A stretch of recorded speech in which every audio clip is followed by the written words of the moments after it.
funny. That's like a new thing that Zoom's doing. All right, announcing that to everyone. Welcome. We're going to be talking today about mudita. And I'll unpack what that is. The translation of mudita is sympathetic joy. And yeah, I don't know of a grown-up on the planet that couldn't use a little bit more joy. So we'll talk about mudita. We'll talk about joy and how we can cultivate it.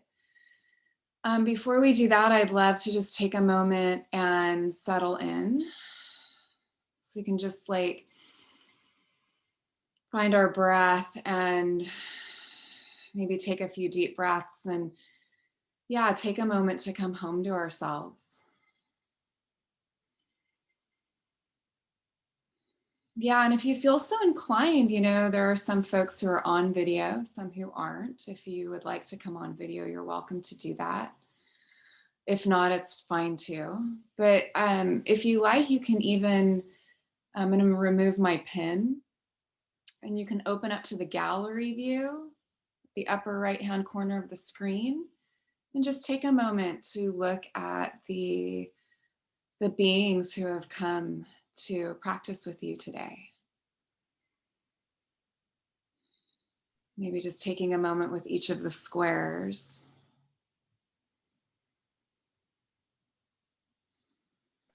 And just notice how that affects your heart.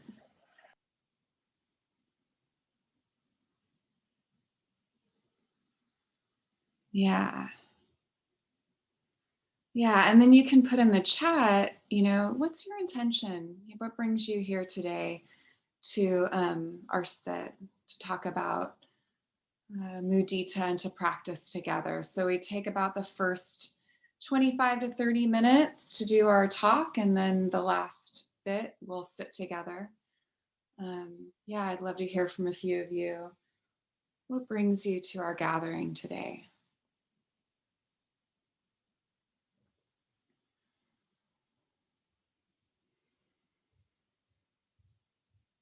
I see Devaya in the car, traveling.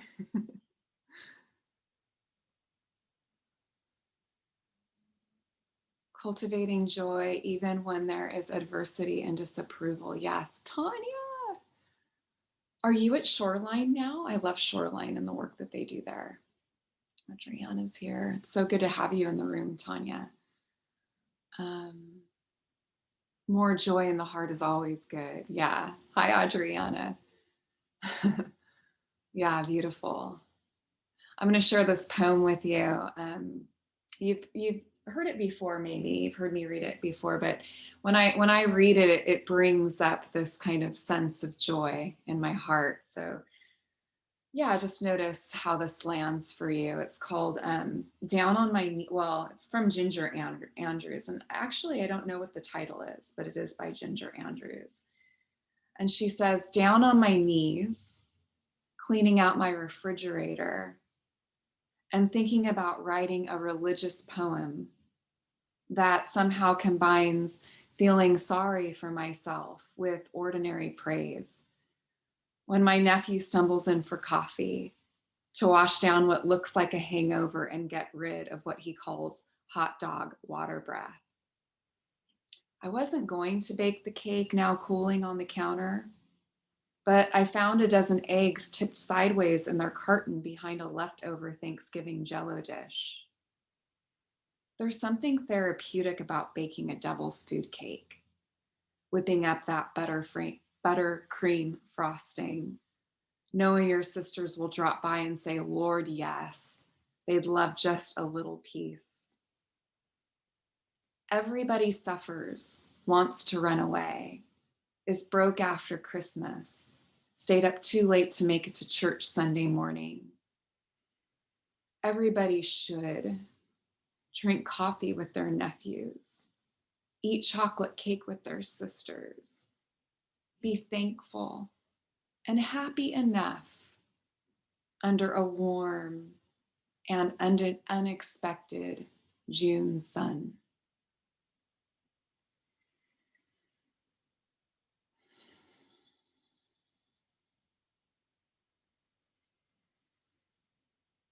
I like how that poem just reminds me of the ordinary blessings. And so much of what we're going to talk about today isn't about finding something that we don't already have. It's about seeing what we don't usually see, because we're often in such a feverish search for something else that we overlook what's already here. And that's okay. You know, there's no shame in that. It's sort of part of the human predicament. But it's really good for us to remember as I start, you know, as we start diving into mudita, that what we're talking about isn't anything you have to get or we have to get. We don't have to curate our inner or outer lives to have joy. What our practice is really about is more of like an uncovering and a looking and a seeing and the letting in of things that we often, like I said earlier, overlook because our habit is to be on our way somewhere else. Like you might even check that out right now. Like how much of you is, and it's okay if you notice like, oh man, a lot of me is somewhere else. But it's like, we just want to ask that question without judgment. Like, yeah, am I really here? Yeah, am I really here? Or is there a part of me, yeah, like leaning into some moment that's not here yet? And notice that. Like you might even notice what it's like for you to become aware of that in yourself right now. Because sometimes that inquiry can just help us to close the gap so we can really arrive here. And that's why it's also really useful for us as we begin practice to just notice, like, yeah, this is the terrain of my heart and mind right now, right? Like for me, it's Tuesday, yeah, and we had a day off yesterday. Most folks did, you know, but Monday is usually my day off. So Tuesday is my day back to work, so to speak. And I'll often notice myself sort of like a little anxious, you know, like oh, what's coming, you know, like all that stuff that happens as you're getting back into your work week. And when I really look at that, I can see that a lot of my if I look at where my anxiety is rooted, it's rooted in not anything that's actually happening right now. It's in the anticipation of what I don't know, and the not just the anticipation of that, because we can anticipate things with excitement, right? Like, but it's more of like, oh, what if something happens that I can't handle, and that hence the anxiety comes up, right? So if I'm not aware of that, it can run my life. And that's what we're speaking to for a lot of us. If we're not aware of that, it's running our life. And the ways that we kind of tone or shore up the heart mind is to, and one thing is to cultivate this presence, right? This mindfulness, this insight. This is the wisdom wing of mindfulness. But we also have the compassion wing of mind, or the Brahma Viharas, these qualities of the heart that we can cultivate, and one of them being mudita, or sympathetic joy. So mudita is one of 4 Brahma Viharas, or heavenly abodes, or they're the immeasurables. And it's necessary to cultivate these qualities for most of us, because as I mentioned earlier, it's our habit to be caught in what's missing or what's wrong. That's our habit. I don't have to teach a class on that. Don't have to give a Dharma talk on that. We already got that down, A++ in the department of what's missing or what's wrong. Like, it's knee jerk. It's part of having a nervous system. It's like the nervous system is often scanning the horizon for threat or opportunity.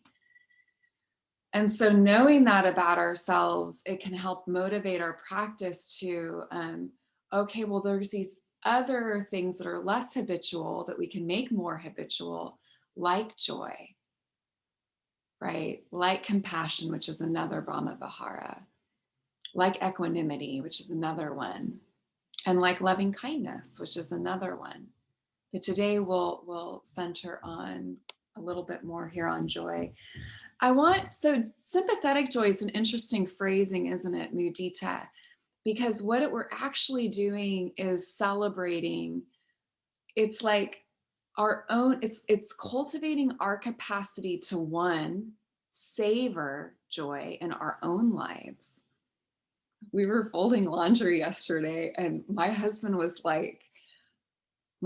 Myron, he was like, he was cracking, he was just so funny, and he was cracking me up.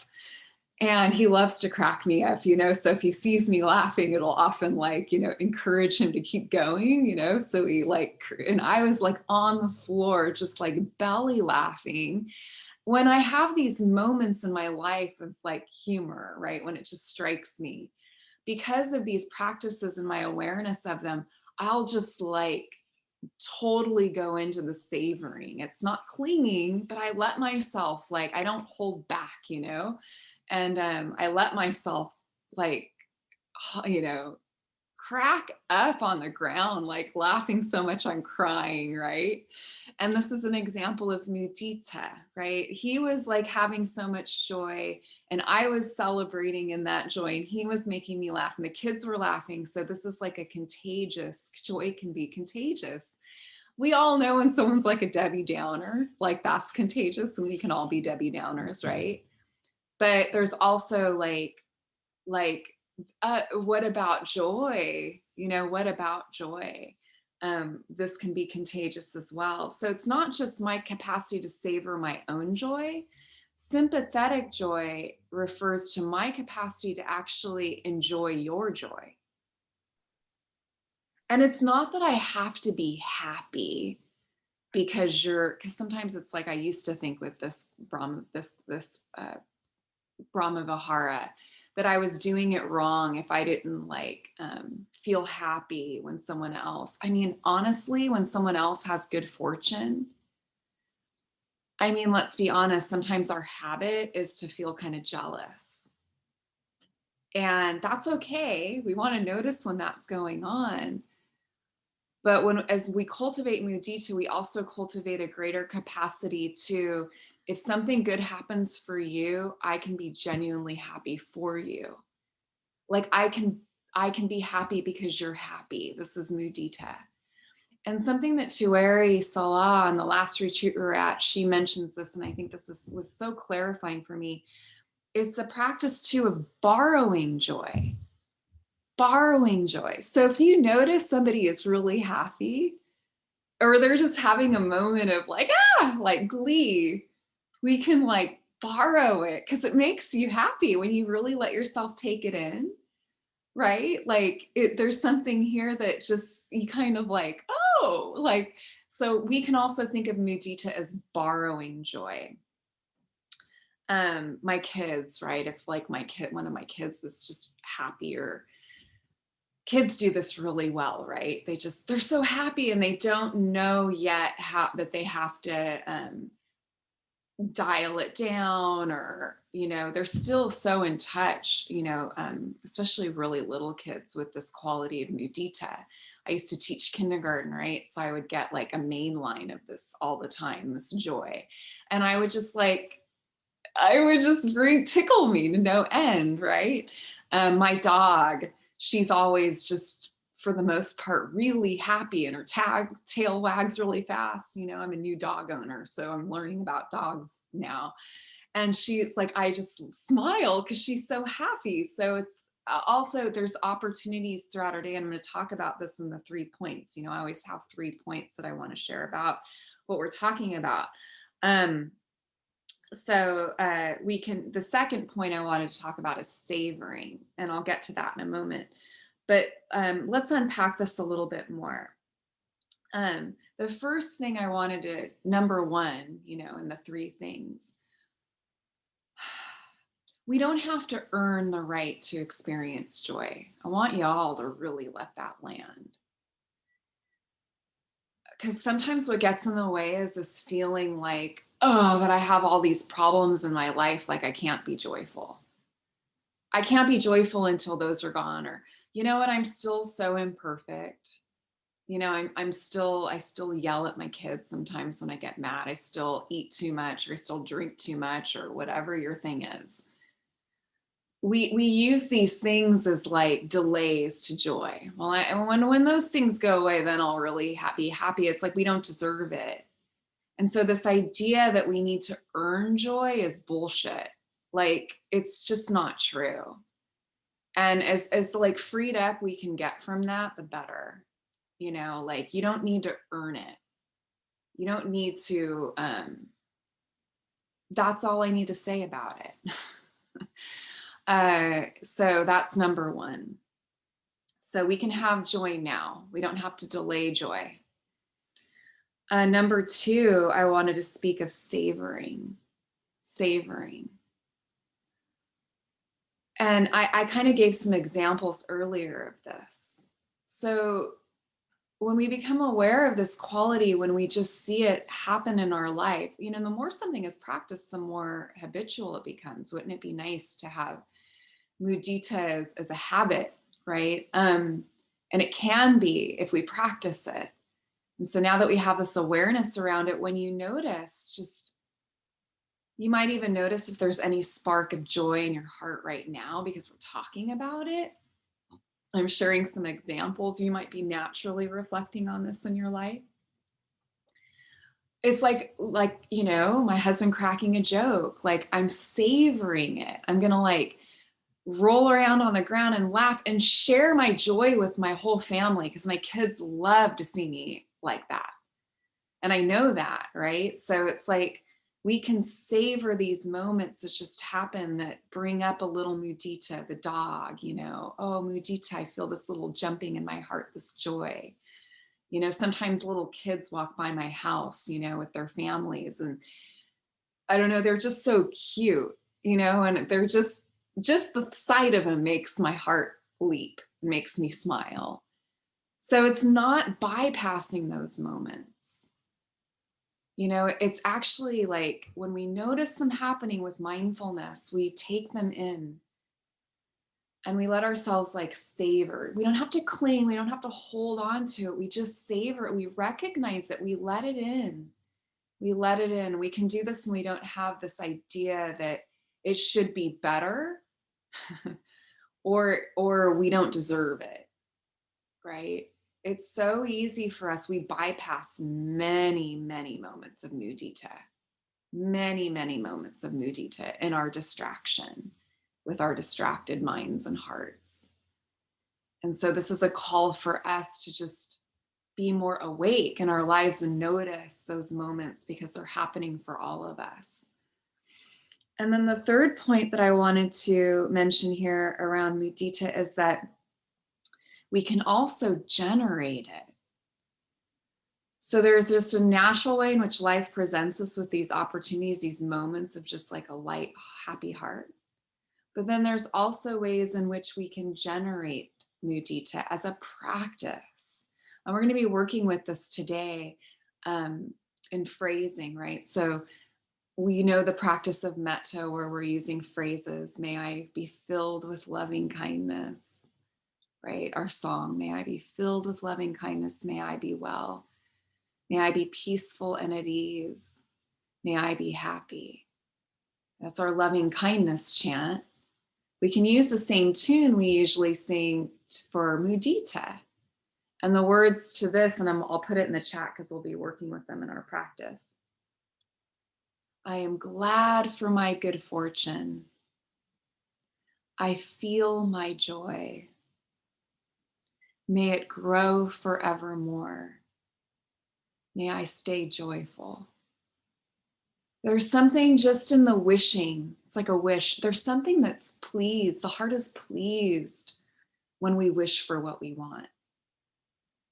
It's not even about getting it. It's just pleased in the wishing. Like Tara Brach talks about, when we acknowledge the longing in the heart, we bridge the gap from longing to belonging. It's enough just to acknowledge the wish. Yeah, there's something sweet about that. Like, I want to be happy. May I be joyful. May I be joyful. Just to wish that for ourselves. So there's so much goodness. There's so many species of goodness in that. May I be joyful. May I be happy. You know, like there's mudita just in that coming up for me. Just even talking about this wakes it up for me, you know what I mean? So hopefully there's a little bit of, you can borrow that, you know, that from me right now. You might even be able to feel my joy. Yeah.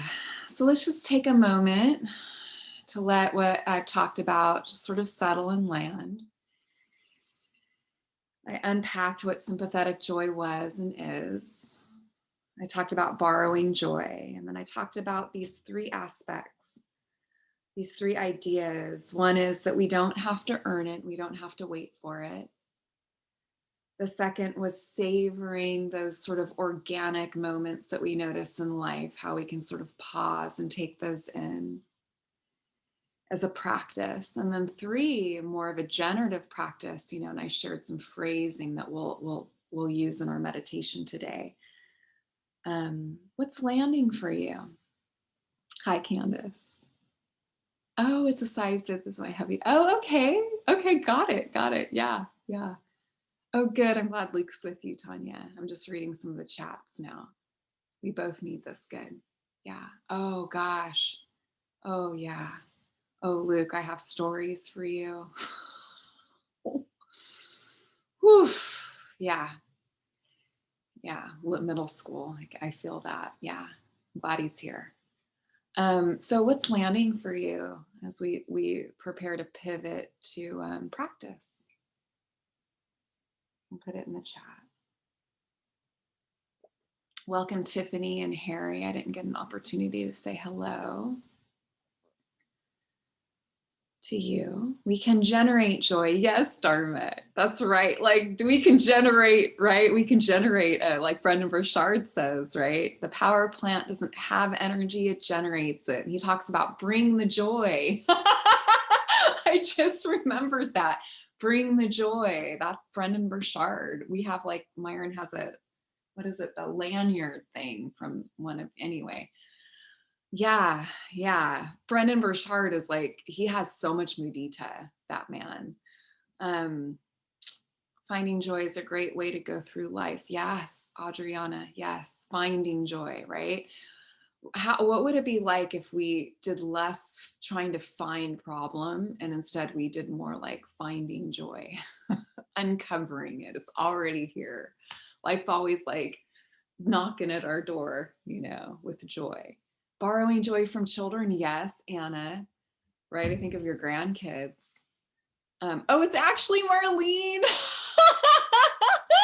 Well, it's cool because it reminded me. Oh, that's right, Marlene. You have Dharma under you there. It reminded me of Brendan though, because I saw Dharma. Yeah. There. Yeah. Brendan Burchard. He's a motivational guy. But he is so full of mudita. It's landing and I am ready to receive joy. For years, I wasn't open because I felt like there was too much to do. Yeah, there's this weird thing that we have. It's like this or thing. There's so much suffering in the world. I can't be happy. And we really want to break it. It's powerful and I get it. Like we do what we can around the suffering in the world, right? This practice is part of you, because seriously, it all starts here. And then we do what we can around all of the problems in the world, right? But maybe part of our contribution is this practice, right? Imagine if more folks were tuning into these practices. So if we really embody these practices, we have to understand that by doing that, we are in fact affecting things because we are interdependent. My kids are affected by my joy. They affect others, right? It's a ripple. It ripples out from here. It ripples out from here. Good, good, good. I'm glad you mentioned that, Marilyn, because it made me think about how it's like, yeah, there's a lot of stuff going on in the world. Sometimes we can think like, okay, well, it's irresponsible to be happy. But we really can question that and go, is that true? Is that true? Like, it doesn't really make sense, that line of thinking, right? Yeah. All right. before we settle into practice. So let's go ahead and do that, sort of like making any adjustments you need to get comfortable. You can lie down for this practice too. Oftentimes when we practice the Brahma Viharas, formally in practice, we might lie down, or we take a more supported position than we do for insight practice. So whatever works for you. And then just mentioning as well that these teachings are freely offered, and your donations really make a difference. So you can donate via Zelle or PayPal or Venmo.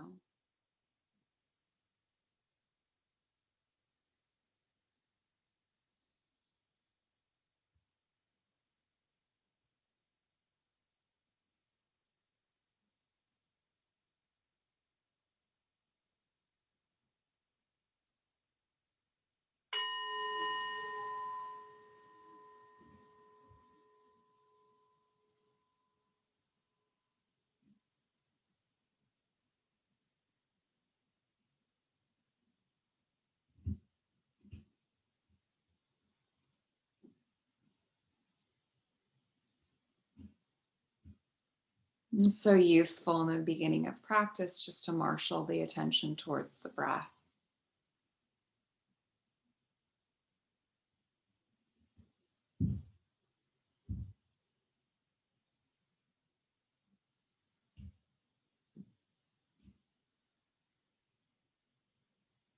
And to just let you be you.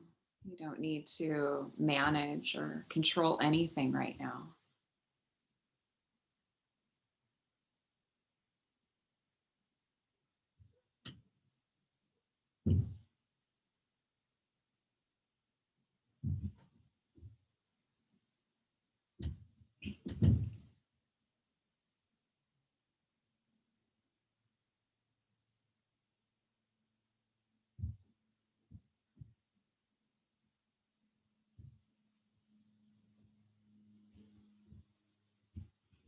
And as we corral the attention towards the breath, or marshal the attention towards the breath, we can allow the breath to be naturally a little deeper, just in the beginning here as we arrive.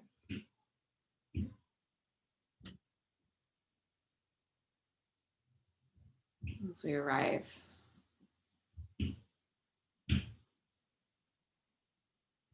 again into this new moment.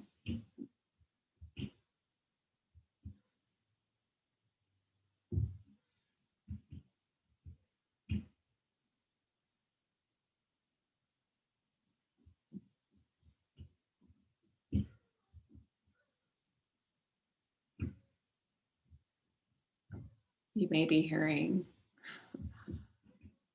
my son hitting his punching bag in the background, or you may not be hearing that. I'm not sure if you are or not, but if you are, that's what that is.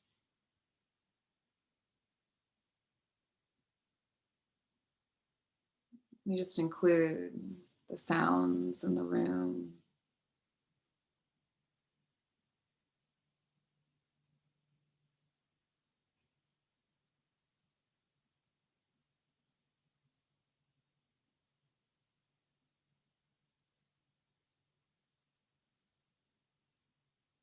And belly can be really soft.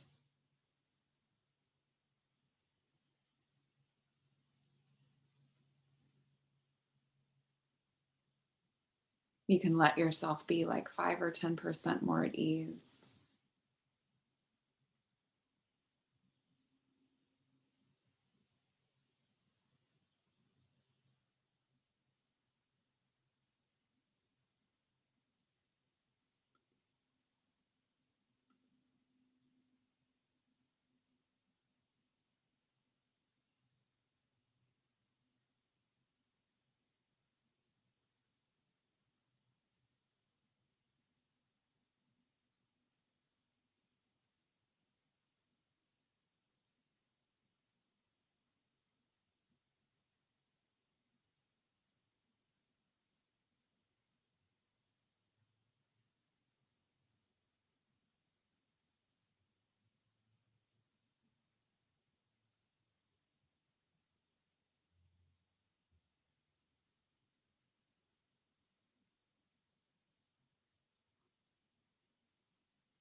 Really letting yourself be in this body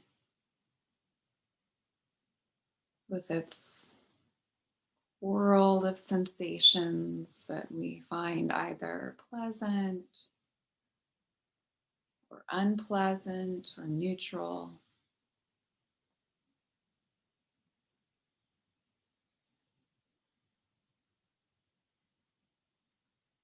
It all belongs.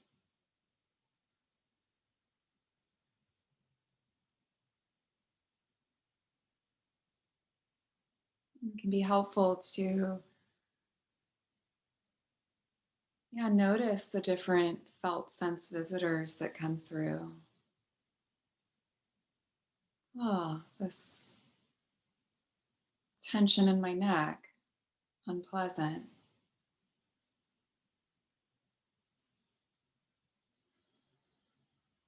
I just took a deep breath. That felt pleasant.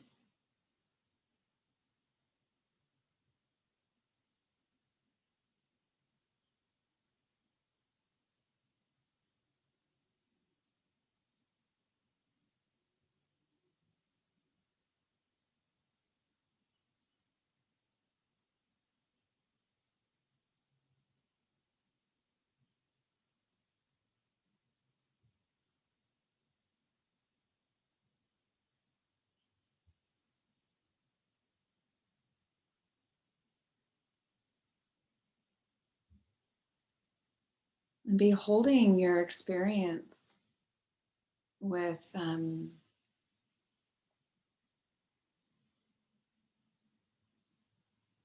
friendliness.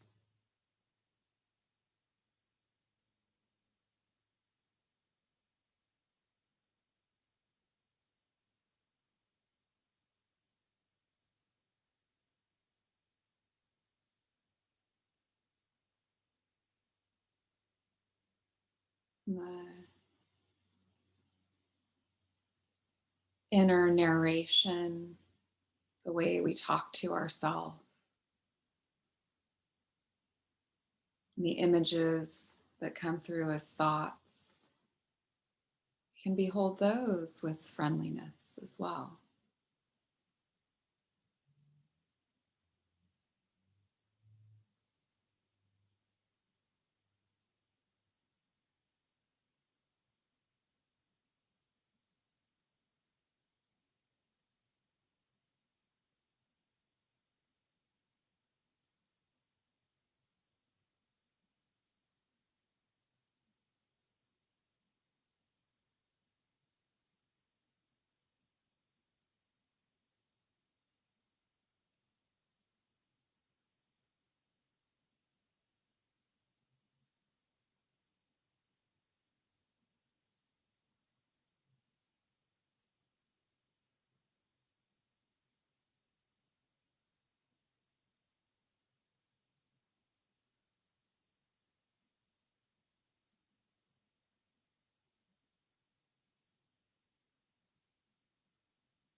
Just sensing a smile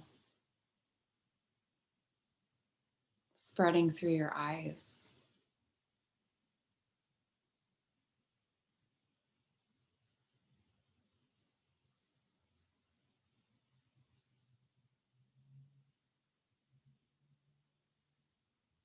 A slight smile spreading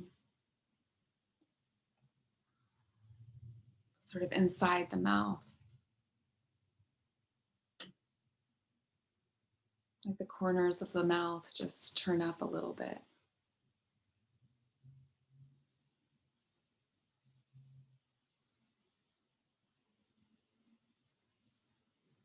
Letting that same smile bloom inside your chest.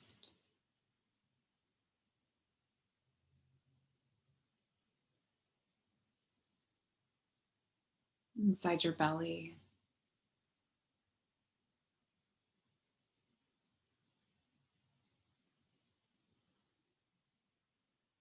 Sensing whatever's arising held inside of that smile. Not as a way to bypass what's here, but as a way to be with what's here even more fully.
Reflecting here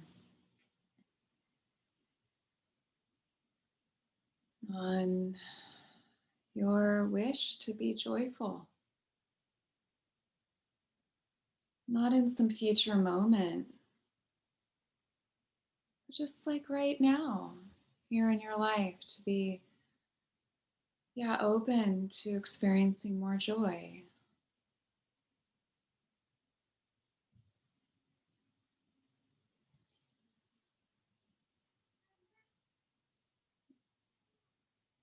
Connecting to that wish for yourself. Yeah, yeah. May I be more joyful, or may I have joy in my life? You can even bring a hand to our hearts.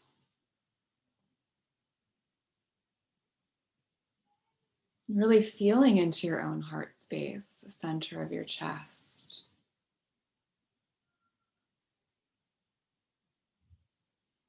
Starting to abide even more fully here.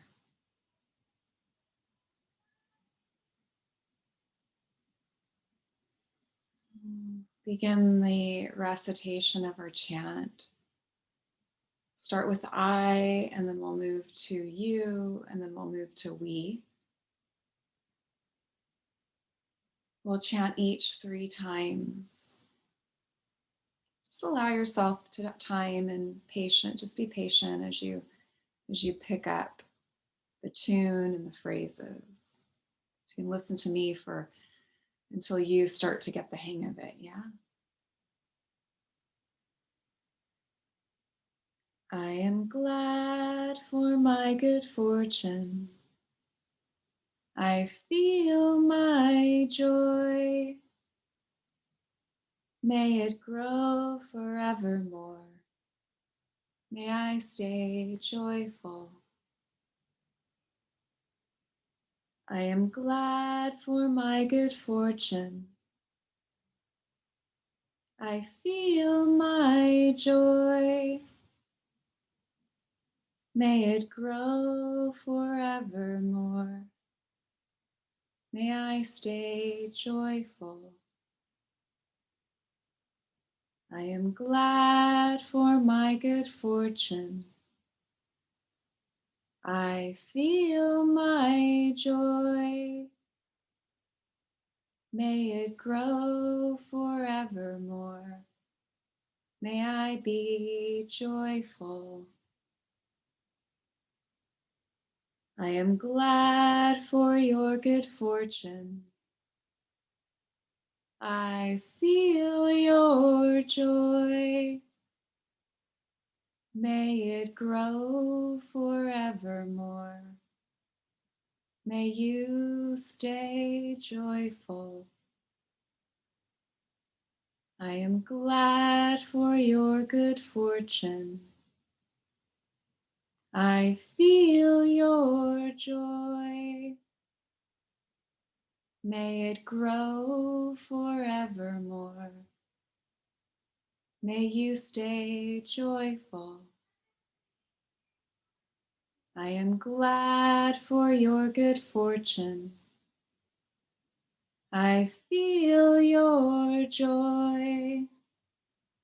May it grow forevermore. May you stay joyful. I am glad for our good fortune. I feel our joy. May it grow forevermore. May we stay joyful. I am glad for our good fortune. I feel our joy. May it grow forevermore.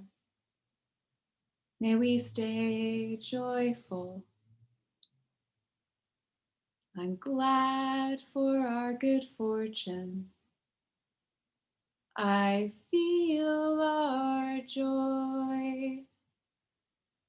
May it grow forevermore. May we stay joyful.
And this is called Awakening by Dana Falz.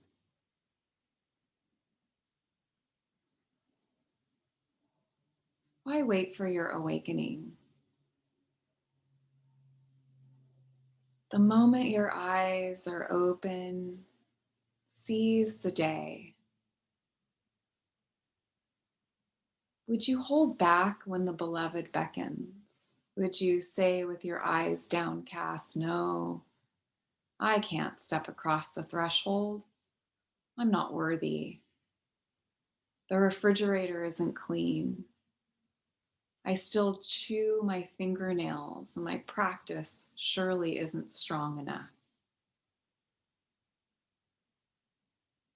Do you value your reasons for playing small, for staying small, more than the light shining through the open door?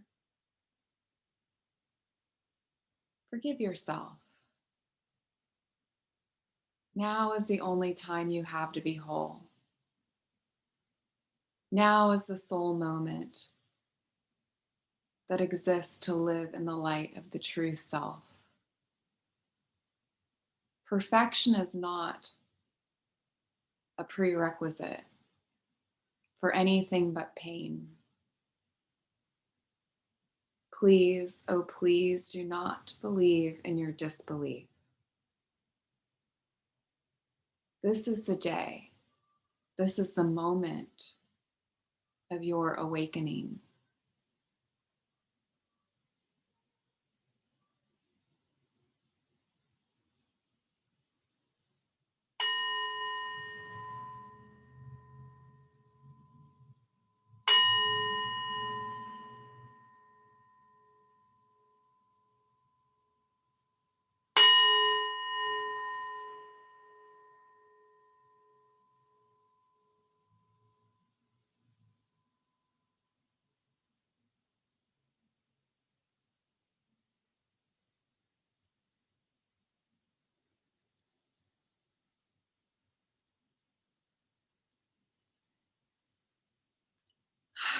May this practice serve to open your eyes to the joy that's here. May today you find moments of unexpected joy, joy that you're allowing yourself to see and feel. Yeah, yeah. As we come to a landing place in our time together, it's so good to sit with you. I'd love to, yeah. What's your anyone who wants to share sort of, yeah, what they're taking with them from today's practice? As you're doing that, I want to mention, please share this with others who you think would benefit from our Sangha. So we sit every Tuesday morning at 9 a.m. PT. Anyone is welcome. And so, and, you know, regardless of what, you know, if someone can't afford it, they don't have to. Like it's by donation and it is free. You know, if someone can't afford it, they don't need to worry about that. So they still are welcome. And all they need is the link. So please share this with others. And yeah, I think this is what really can make a difference. Spiritual community is essential and important. Sangha. This is what we create when we come together in this way. Light-filled heart. Yeah. Devaya, that's mudita. Oh, good. You're welcome, Tanya. You're welcome. So glad you're here. All right. So as we say our goodbyes, you can take yourself off mute, and I'm going to unpin myself again. And I encourage you to just take a look at the squares and like, may this person be joyful. May this person be joyful. May you be happy. You're sending a little metta, a little mudita to each other as we close. Yeah, next week for my 2-year-old nephew. Yeah, he's a good one to borrow joy from, Marlene, for sure. Yeah. Good. Yeah, it's right here. It's right here. So you can take yourself off mute and say your goodbyes. Oh, there's Marilyn's. Thank you, everybody. Bye. Bye. Bye. Thanks so much. Bye. Thank you. Bye, Bye. Candace, Tanya. Bye. Bye, Tracy, Daraya, Tabaya. Lisa, Tiffany. Bye, Great Marilyn, to have you Diana. here, Bob. Everyone. Bye, Namaste, Carolina. everyone. Namaste. Namaste. Bye, Bye, Harry. Candace. Bye. Bye. All so much. Bye. Bye.